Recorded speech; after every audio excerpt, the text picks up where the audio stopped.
some of the more important pieces.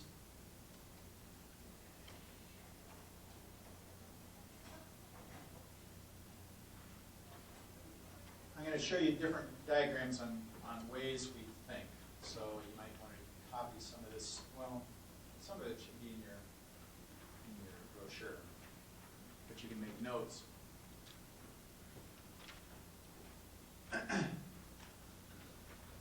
When a person goes through a mode of thinking where they feel vulnerable, this is what they're doing.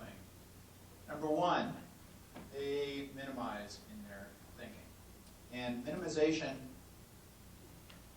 is simply underestimating our personal resources.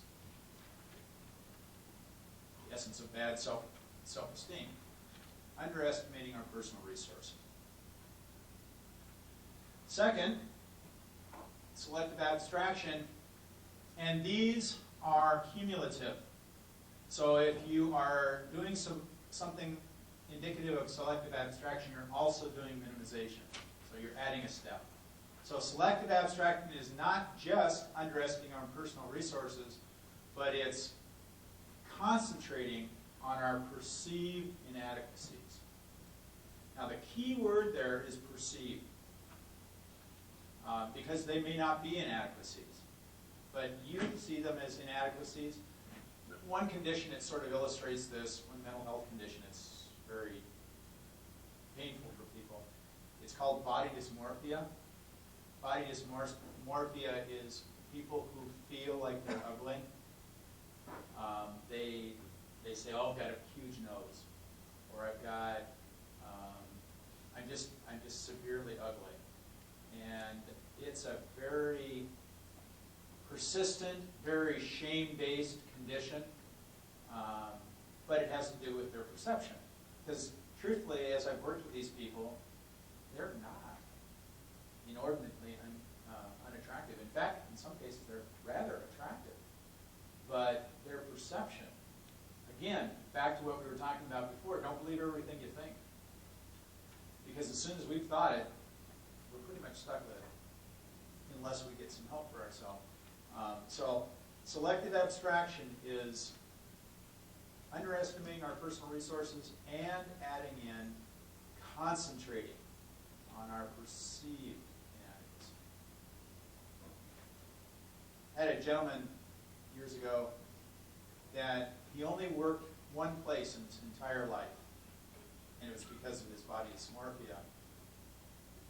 And I kept asking him to come to one of the programs that I was teaching. He said, "Oh, I can't do that." I said, "Well, why is it you can't do that?" He said, "Because I blush." I said, "What? I blush? What's the problem with blushing?" He said, "Oh, when I blush, I am so ugly." Well, this man worked one place in his life, and it was at the dog track in Rapid City. They don't have that anymore. But the reason that he worked at the dog track is that he was the one that took money at the ticket booth, and it was in a dark booth back in the shadows, and he really felt like that minimized just how ugly he was. Can you imagine living your whole life under those beliefs? Magnification is making a mountain out of a molehill.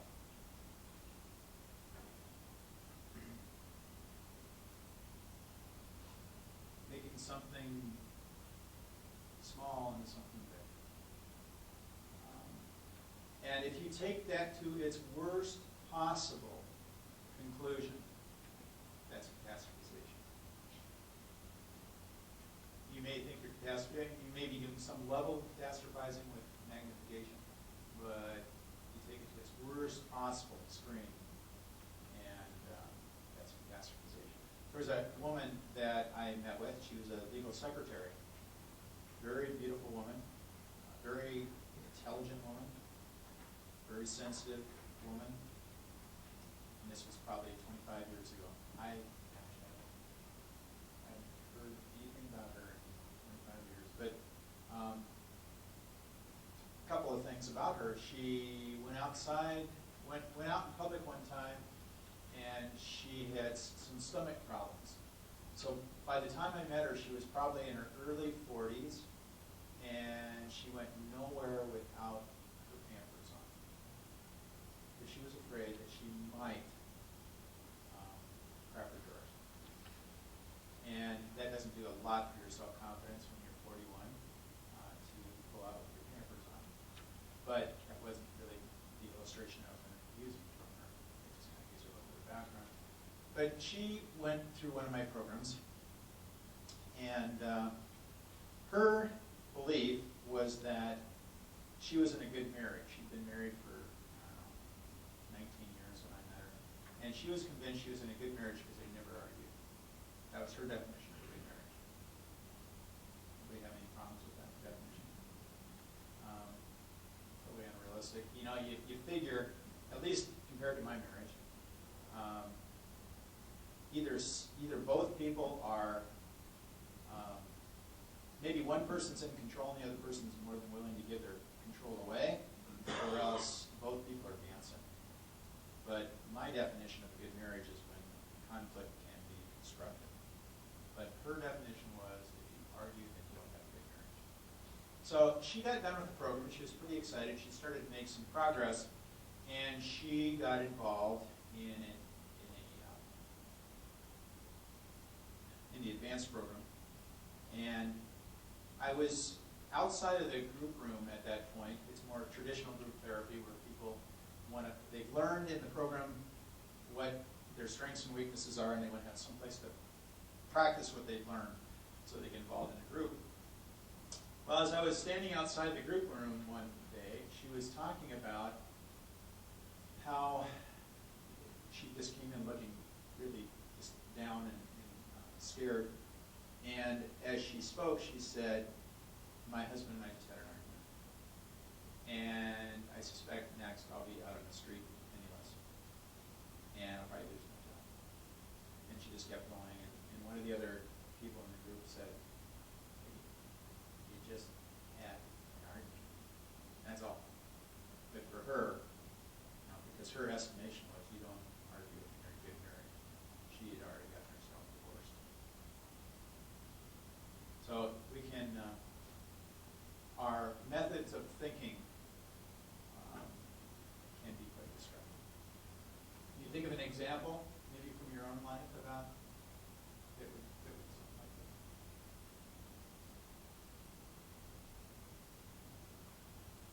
Yes.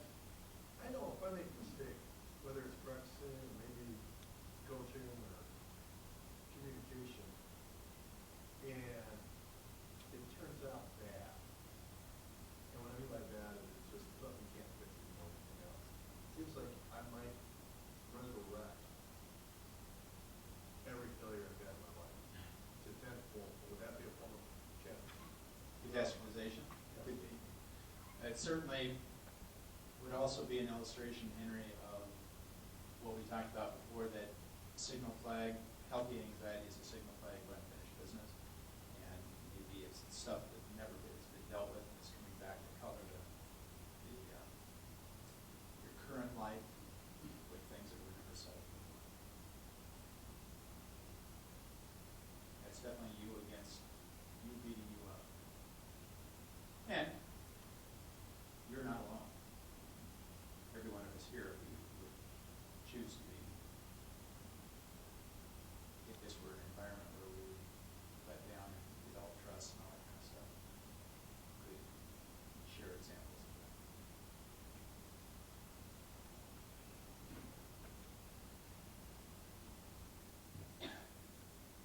All right.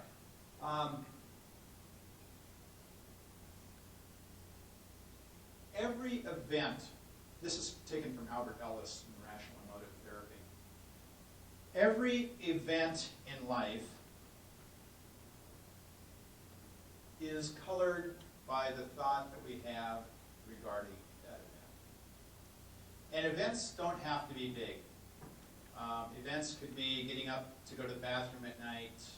Events could be coming to this seminar. Events can be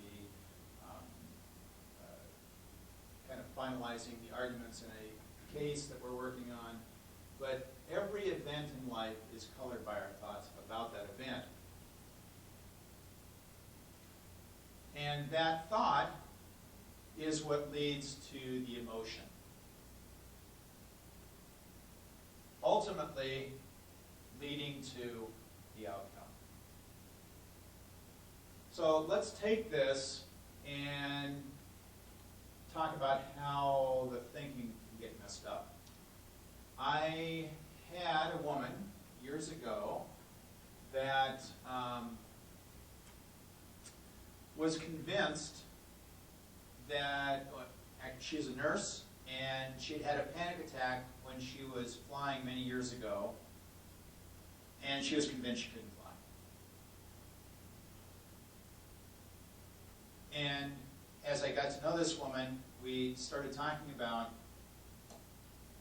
so what were you doing when you went on that plane flight? She said, well, oh my gosh. Now you get so wrapped up in the stimulus. What happens normally is we have a small stimulus and a small response. If Henry and I are in the hallway and I would have inadvertently bumped into him as I was trying to get some coffee, I wouldn't expect much of a reaction. But if I am feeling kind of frisky or caged up here, and on the way out I saw Henry coming, and I thought maybe I'll have some fun with Henry, and I'm going to throw a side body block on him as he passes, that would be large stimulus and large response. But what happens for many people with anxiety, excessive anxiety, is they have a small stimulus and they have a huge response. And then they get so lost in the response that they aren't certain what sets it off in the first place. Which is exactly what happened with this woman. She had a panic attack, and that became the thing. One of the things that is in the DSM-4, or the Diagnostic Manual, the International Diagnostic Manual, is that panic disorder is determined by how many panic attacks you have within a week's period. What difference does that make? I've had people that have had lots of panic attacks, and it really doesn't make a huge difference in their life. They don't start avoiding things, they just keep going on. But what I think is important is what is the impact of the panic attack. So for her, she had a panic attack. It was such a mind-blowing experience that she had started avoiding just about everything in life because she had theorized about what had caused the panic attack in the first place. And one of the things she was convinced of is that she couldn't be on a plane. So when I finally asked her the question, what were you doing when you had that first panic attack? It brought her back and she said, oh my goodness, that was 25 years ago, but I was going out to the East Coast to finish my divorce. Well, that's what caused the panic attack. She was thinking of all these horrible things that were probably going to be brought up in court, and her husband was a less than nice guy, and that's what brings on the panic attack. But she was convinced that because she was flying at the time, she could fly anywhere.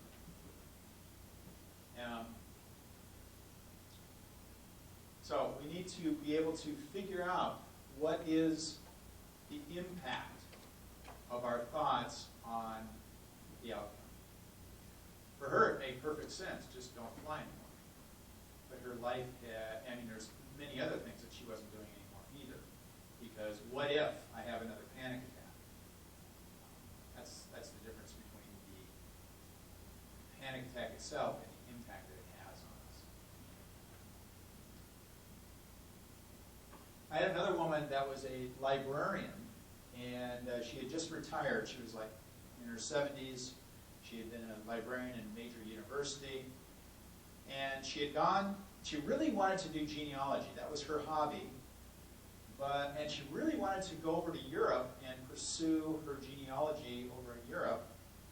But she had never flown, and she had never been on a cruise ship. And she wanted to fly over on the, what was that big plane? Concorde. And she wanted to come back on a cruise ship. But she was uncomfortable doing both. Unfortunately, the travel agent knew me and said, well, why don't you go see Rex? So she came in and met with me, and I explained all this stuff to her, and she did end up going through the program, but after the very first explanation, she went out and bought her tickets. So it made sense to her. She learned little by little the different steps, and during the program, she actually had gone on this vacation and came back and shared with the group members the tremendous experience she had in Europe following her genealogy. So, lack of experience, not only bad experience, traumas, but lack of experience sometimes can lead to anxiety. I was talking with Deanne's daughter, who's a dentist, and a couple years ago I was the keynote at the South Dakota Dental Conference, and they wanted me to speak about dental anxiety, but they heard plenty about dental anxiety, and after we started talking, it was the same information I'm sharing with all of you, and they said, forget about telling us about patients, tell us about how to live our own lives more comfortably. And the personality of people in the dental field is very similar to the personality of those of us with law. They're highly ambitious, self-motivated people that are sometimes totally perfectionistic and off the wall with our expectations. So we just need to calm down, be more realistic, allow for some humanness. You understand what I'm trying to convey with this?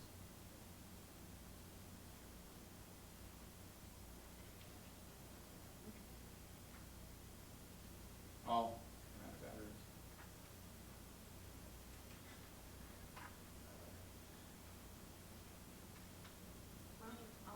Yeah. I think I could just click it on the computer. I'm glad that she said that. I'm not the only one.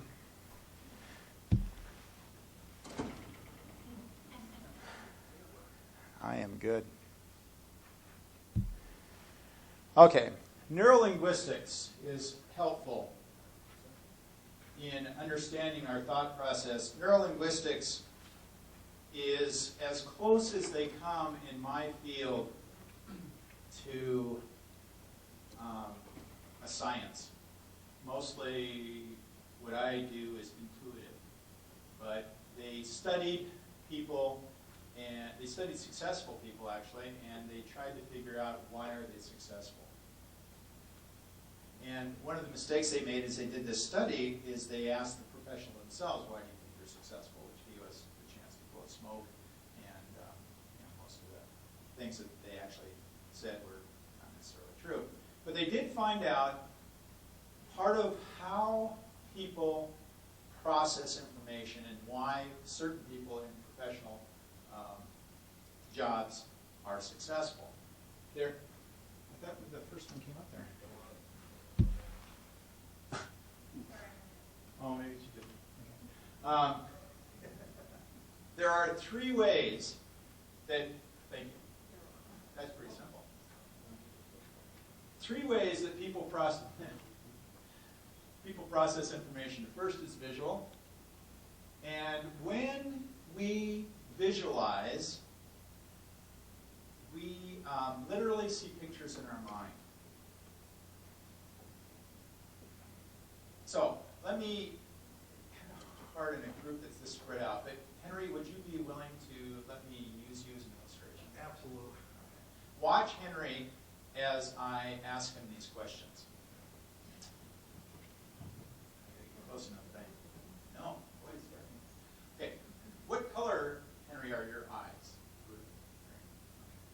What color are your mother's eyes? How about your dad? So what do you think you got your green eyes?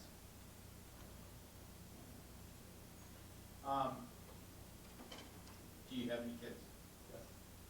Do any of them have another eye? My son's got kind of blues eyes. My daughter's got yellow eyes. Whose eyes are blue or your your sons or your daughters? Okay. Well, how would you know that? How would you do that? Like, waving in their eyes, take notes.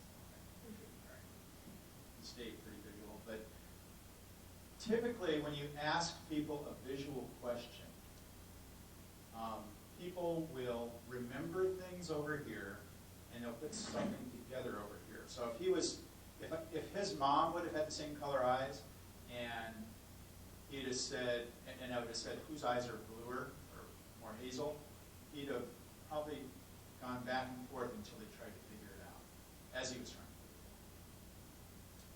to. The other thing that people do when they're visually processing information is they will use words that kind of give their process away. So they will say things like, oh, I see. Or I get the picture. Because people who process information visually literally get the picture.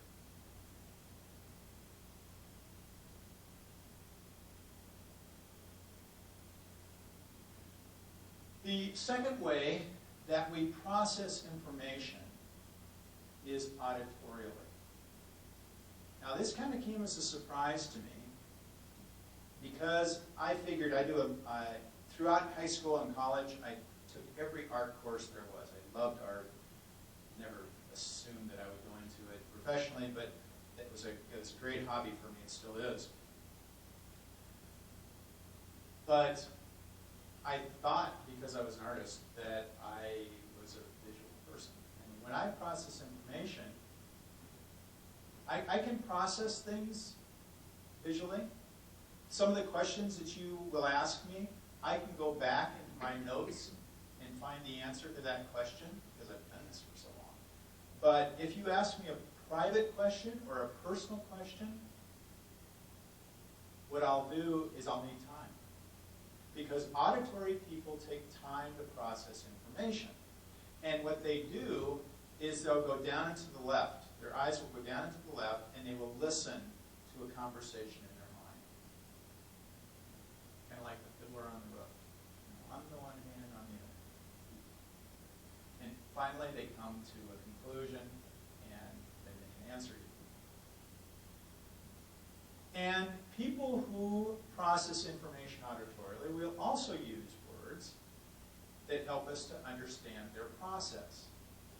So they'll say things like, sounds right, or that rings a bell, because for them, it literally rings a bell.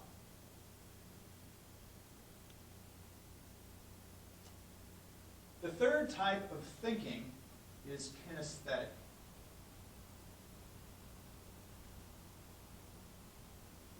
Most people, when I did this training, it was 3 days a week, 10 hours a day for 10 weeks. So clearly today we're not going to capture much of what we're talking about, but I think things that are pertinent to what I'm trying to teach here today will be clear enough. Kinesthetic is a third way that we think, and most people are either auditory or visual in their primary way of thinking. And kinesthetic is a secondary way of processing information.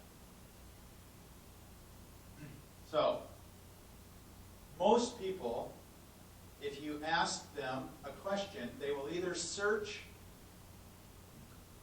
visually for the answer, or they will blankly stare straight ahead, and they're not really looking at you. They're looking internally at their own screen.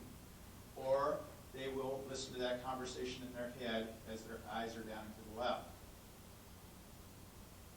But their secondary process, their kinesthetic, is down and to the right. And it's usually very brief. So let's just say that they're asking me, well, when we were in this training, there was a man that worked at the Rapid City Journal, and he was really a brilliant guy.